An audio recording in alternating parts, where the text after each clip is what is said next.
এখন শুনবেন আজকের গুরুত্বপূর্ণ খবরের শিরোনাম। গাজায় একদিনে নিহত 70 ফিলিস্তিনি, সর্বশেষ সতর্কতা জারি ইসরায়েলের। ইয়েমেনে মার্কিন বিমান হামলায় 16 হুথি সদস্য নিহত। ট্রাম্পের সঙ্গে ফোন আলাপ, যুদ্ধ বন্ধে কাজ করার প্রতিশ্রুতি দিলেন জেলেনস্কি। ইসরায়েলি বর্বরতায় গাজায় 36 ঘণ্টায় 183 শিশু নিহত। আদেশ লঙ্ঘন করে ভেনেজুয়েলার অভিবাসীদের বিতরণ নিয়ে ট্রাম্প প্রশাসনকে বিচারপতির হুঁশিয়ারি। মা, আমি ক্লান্ত, মরে যেতে চাই। ইসরায়েল আগ্রাসনে মানসিক বিপর্যয় শিশুরা। চীনকে রুখতে আমেরিকার নতুন সামরিক জোটে যোগ দেবে ভারত।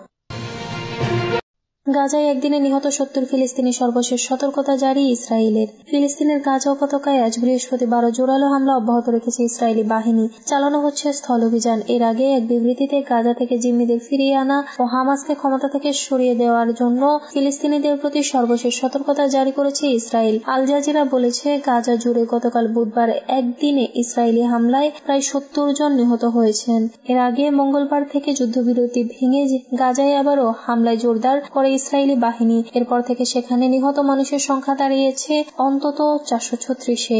এর মধ্যে 183টি শিশু। হামাস নিয়ন্ত্রিত গাজার স্বাস্থ্য মন্ত্রণালয়ের তথ্য এটা।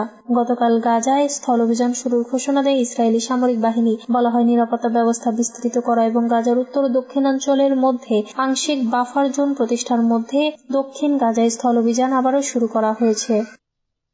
ইয়েমেনে মার্কিন বিমান হামলায় 16 হুথি সদস্য নিহত। ইয়েমেনে মার্কিন বিমান বাহিনীর হামলায় 16 হুথি সদস্য নিহত হয়েছেন। বুধবার গভীর রাতে প্রাণহানির এই তথ্য জানিয়েছে বিদ্রোহী গোষ্ঠী হুথি। সংবাদ মাধ্যমের প্রতিবেদনে বলা হয়েছে, বুধবার রাতে ইয়েমেনের হুথি গোষ্ঠী ঘোষণা করেছে মার্কিন বিমান হামলায় তাদের 16 জন সদস্য নিহত হয়েছেন। হুথি সংশ্লিষ্ট সংবাদ সংস্থা সাবা অবশ্য হতাহতের পরিস্থিতির সময় বা সঠিক অবস্থান সম্পর্কে সুনির্দিষ্ট বিবরণ দেয়নি। এর আগে রাজধানী সানা সহ ইয়েমেন বেশ কয়েকটি এলাকায় মার্কিন বিমান হামলায় 7 জন নারী এবং 2 শিশু আহত হয়েছে বলে জানানো হয়েছিল। হুথি সংশ্লিষ্ট আল মাসিরা টিভি অনুসারে আল জাউফ প্রদেশের সাদা আল হাজম জেলা এবং আল বাইদা প্রদেশের সাওয়াদিয়া জেলায় বিমান হামলা চালানো হয়। এর আগে গত শনিবার মার্কিন প্রেসিডেন্ট ডোনাল্ড ট্রাম্প বলেছেন, তিনি হুথিদের বিরুদ্ধে বড় আক্রমণ চালানোর নির্দেশ দিয়েছেন। হুথিদের প্রতিবেদন অনুসারে সেই সময় হতে মঙ্গলবার সন্ধ্যা পর্যন্ত ইয়েমেনে কয়েক ডজন মার্কিন বিমান হামলা হয়েছে। এতে 53 জন নিহত এবং 107 জন আহত হয়েছে। হতাহতদের মধ্যে নারী ও শিশুও রয়েছে। যুদ্ধবন্ধে কাজ করার প্রতিশ্রুতি দিলেন জেলেনস্কি। রাশিয়ার প্রেসিডেন্ট ভ্লাদিমির পুতিনের সঙ্গে ফোন আলাপের একদিন পরে ইউক্রেনের প্রেসিডেন্ট ভলোদিমির জেলেনস্কির সঙ্গে ফোন আলাপ করেছেন মার্কিন প্রেসিডেন্ট ডোনাল্ড ট্রাম্প। গতকাল বুধবার দুই নেতার মধ্যে এ ফোন আলাপ হয়েছে। ট্রাম্প ও জেলেনস্কি ফোন আলাপে রাশিয়া ইউক্রেন যুদ্ধ বন্ধে একসঙ্গে কাজ করার বিষয়ে আলোচনা করেছেন। তিনি ট্রাম্পকে যুদ্ধবন্ধে কাজ করার প্রতিশ্রুতি দিয়েছেন। হোয়াইট হাউসের পক্ষ থেকে দুই নেতার ফোন আলাপকে দুর্দান্ত বলে মন্তব্য করা হয়েছে। এর আগে গত 28 ফেব্রুয়ারি হোয়াইট হাউসে জেলেনস্কি ও ট্রাম্পের মুখোমুখি বৈঠকে বাকবিতণ্ডা হয়েছিল। এরপর এই প্রথম দুই নেতা আবার কথা বললেন। ফোন আলাপ জেলেনস্কির পক্ষ থেকে ট্রাম্পকে তার সহায়তার জন্য ধন্যবাদ জানানো হয়েছে। সৌদি আরবে শান্তি চুক্তির আলোচনা নিয়ে কারিগরি দলের কাজের ব্যাপারে দুই নেতা একমত হয়েছেন। হোয়াইট হাউস জানায়, জেলেনস্কির পক্ষ থেকে ট্রাম্পের কাছে রাশিয়ার আক্রমণ ঠেকাতে আরও আকাশ প্রতিরক্ষা ব্যবস্থা চাওয়া হয়। ইসরায়েলি বর্বরতায় গাজায় 36 ঘণ্টায় 183 শিশু নিহত। ইসরায়েলের বর্বরোচিত হামলায় ফিলিস্তিনের গাজা উপত্যকায় 36 ঘণ্টায় 183 শিশু নিহত, 446 ফিলিস্তিনি নিহত হয়েছেন। আহত হয়েছেন আরো 678 জন। বুধবার গাজার স্বাস্থ্য মন্ত্রণালয় এই তথ্য জানিয়েছে। এর ফলে 2023 সালে 7 অক্টোবর থেকে গাজায় ইসরায়েলি হামলায় নিহতের সংখ্যা বেড়ে 49,547 জনে পৌঁছেছে। আহত হয়েছেন অন্তত 1,12,547 জন। তবে গাজার সরকারি মিডিয়া অফিস বলছে, নিহতের প্রকৃত সংখ্যা আরো বেশি হতে পারে। তাদের হিসাব অনুযায়ী নিহতের সংখ্যা 61,700 ছাড়িয়েছে। যেহেতু ধ্বংসস্তূপের নিচে আটকা পড়া হাজার হাজার ফিলিস্তিনিকে মৃত বলে ধরে নেওয়া হচ্ছে। গাজার স্বাস্থ্য মন্ত্রণালয় জানিয়েছে, দেইর আল বালাতে জাতিসংঘের একটি স্থাপনায় ইসরায়েলি হামলায় এক বিদেশি কর্মী নিহত ও 5 জন গুরুতর আহত হয়েছেন। তবে ইসরায়েলি সেনাবাহিনী এই হামলার দায় অস্বীকার করেছে। এছাড়া নুসাইরাত এবং গাজা সিটিতেও ইসরায়েলের হামলা অব্যাহত রয়েছে।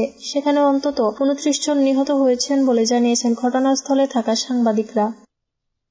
আদেশ লঙ্ঘন করে ভেনেজুয়েলার অভিবাসীদের বিতরণ নিয়ে ট্রাম্প প্রশাসনকে বিচারপতির হুঁশিয়ারি।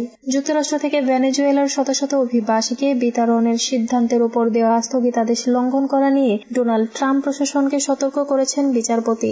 গতকাল বুধবার ওয়াশিংটন ভিত্তিক মার্কিন ডিস্ট্রিক্ট জজ জেমস বোসবার্গ বলেন, আদেশ লঙ্ঘন করলে ট্রাম্প প্রশাসনকে ফলাফল ভোগ করতে হতে পারে। তবে তিনি ভেনেজুয়েলার ওই নাগরিকদের বিতাড়িত করার বিষয়ে বিস্তারিত বর্ণনা করতে সরকারকে আরও সময় দিয়েছেন। সম্প্রতি ভেনেজুয়েলার 238 নাগরিক সহ মোট 261 জনকে এল সালভাদরে পাঠায় যুক্তরাষ্ট্র। বিচারপতি বোসবার্গ তাদের সাময়িকভাবে বিতাড়িত না করার আদেশ দিয়েছিলেন। সে আদেশ উপেক্ষা করেই তাদের বিতাড়িত করা হয়। ভেনেজুয়েলা ও বিভিন্ন মানবাধিকার সংগঠন ট্রাম্প প্রশাসনের এই কাজের সমালোচনা করেছে। বিচারকের সাময়িকভাবে দেওয়া আদেশটি ট্রাম্পের প্রশাসনের সঙ্গে তার বিরোধ তৈরি করেছে।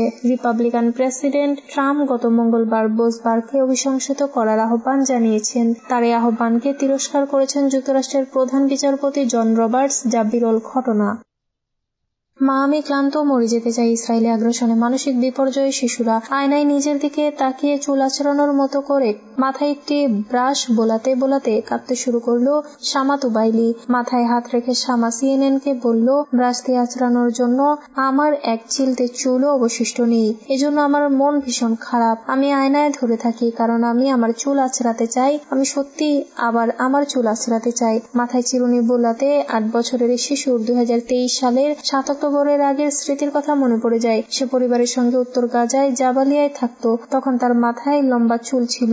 বাড়ির বাইরে বন্ধুদের সঙ্গে খেলতে যেত। কিন্তু 7 অক্টোবরের পর থেকে শামা ও তার পরিবার প্রায় 19 লাখ মানুষের কাতারে সামিল হয়েছেন, যারা তাদের বাড়ি এক বা একাধিকবার ছাড়তে বাধ্য হয়েছেন। চীনকে রুখতে আমেরিকার নতুন সামরিক জোটে যোগ দেবে ভারত। চীনকে রুখতে কোয়াডের পাশাপাশি যুক্তরাষ্ট্রের নেতৃত্বাধীন সামরিক জোট স্কোয়াডে নয়াদিল্লিকে চান মার্কিন president Donald Trump. Japan, Australia ও ফিলিপাইনকে নিয়ে গঠিত আমেরিকার নেতৃত্বাধীন ওই সামরিক জোটে ভারত এবং দক্ষিণ কোরিয়াকে আমন্ত্রণ জানানো হতে পারে বলে কয়েকটি মার্কিন সংবাদ মাধ্যমের প্রতিবেদনে দাবি করা হয়েছে। ইতোমধ্যে ফিলিপাইনের পক্ষ থেকে এ বিষয়ে নয়াদিল্লির কাছে আমন্ত্রণ পৌঁছেছে বলে জানা গেছে। ফিলিপাইনের সেনাপ্রধান জেনারেল রোমিও এস ব্রাউনার নয়াদিল্লিতে একটি আলোচনা সভায় যোগ দিতে এসে সে ইঙ্গিতও দিয়েছে।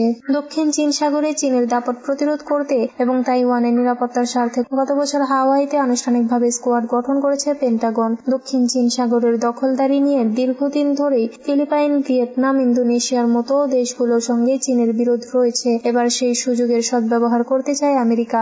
ভারত প্রশান্ত মহাসাগরীয় অঞ্চলে বেইজিং এর আধিপত্য রুখতে আমেরিকার নেতৃত্বে 2007 সালে কোয়াড গঠিত হয়েছিল। ওই সামরিক জোটের সদস্য ভারত, অস্ট্রেলিয়া এবং জাপানও।